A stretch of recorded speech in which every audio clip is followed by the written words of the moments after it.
Welcome back. Tonight, the White House rattled over the largest public collusion development since the Mueller probe began. The Guardian reporting Paul Manafort held these secret talks with Julian Assange. The news breaking hours after Mueller ripped up Manafort's plea agreement for allegedly lying to the feds. So, we talked a lot about why this seems important, but what are the specific potential criminal elements here? I want to bring in two former federal prosecutors, Mimi Rocah and Seth Waxman. Mimi, what in the WikiLeaks development suggests new criminal conduct potentially?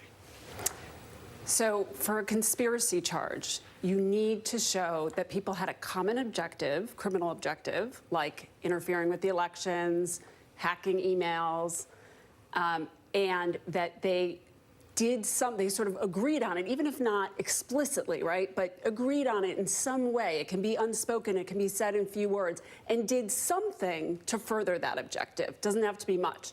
So if this reporting is true, then what we have is, you know, Manafort actually going to a meeting in furtherance of this objective. That would actually be a very big step. It doesn't need to be that explicit, it doesn't need to be that big, but that would be a big step that would show him in a conspiracy, if true. So he's already in a lot of trouble. People know that. What is big to you legally here is that this could be a Trump campaign collusion conspiracy based on this new information, if proven, in a way that we didn't have yesterday.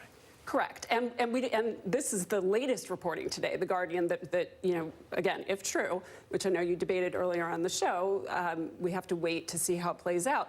There was reporting earlier and has been in the past about the emails, obviously, between Stone and Corsi about getting information from Assange, you know, sort of finding out what he has, making sure it gets out there. If they advised him on the timing, like the timing that it should come in October, you know, when it should come out, things like that. I mean, those are all steps in furtherance of the conspiracy.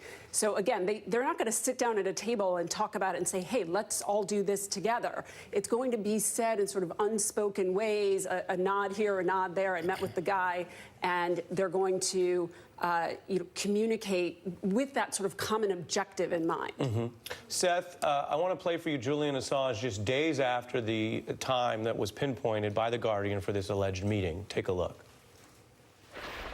We have upcoming leaks in relation to Hillary Clinton, which is great. We have accumulated a lot of material about Hillary Clinton. We could proceed to an indictment. What do you make of that in light of this? Yeah, I mean, incredibly significant. Just 3 days after the Trump Tower meeting, Julian Assange is going public saying he has this information. So if you assume that a illegal, corrupt deal was struck during the Trump Tower meeting, a promise for the Russians to give dirt on Hillary in exchange for a promise from Trump that he will reduce or eliminate sanctions on the Russians should he be elected, and then you figure that Trump doesn't want his fingerprints on such a corrupt deal, it only, you know, begs the question is, did they rely on Assange and WikiLeaks to get that information out using Manafort or Stone as kind of the intermediaries? So you have a quid pro quo, which could be the basis for serious federal charges, and getting the information out through Assange to complete the transaction.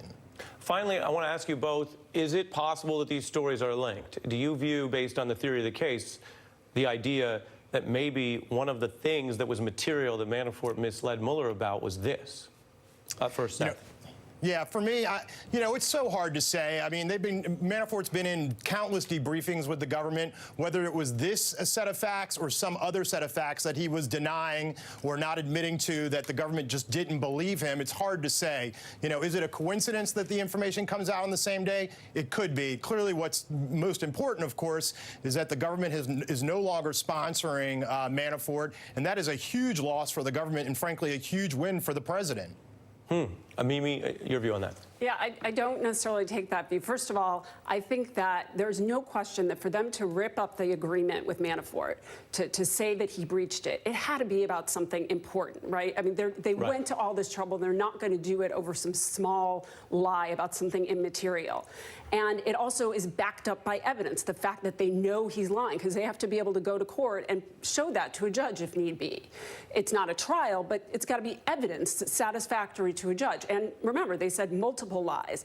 So I do think that the lies, I don't know that the timing of the story is breaking, but I think that we can surmise that Manafort's agreement was torn up because he was lying about something central to the Russian investigation. That could be his involvement, it could be other people's involvement, but something that he was just not willing to admit. Right. And that they have hard proof of. So that's why I don't know that the loss of Manafort is quite as big as everyone thinks, because it's always nice to have a cooperator, have a storyteller, have someone on the inside. But I think they have evidence anyway that is showing that Manafort lied and that can still be the basis of whatever charges might come. Right, and by your analysis, although obstruction is no small potatoes, there has been a long period of time where it felt like Bob Mueller was focused on obstruction, and what you're saying is, your interpretation is, the various subjects that Manafort lied about may include collusion, which takes you back to what Mueller's headed at to round this up, to end this, and why that appears to make some in the White House so nervous. Mimi Rocah, Seth Waxman, thank you both.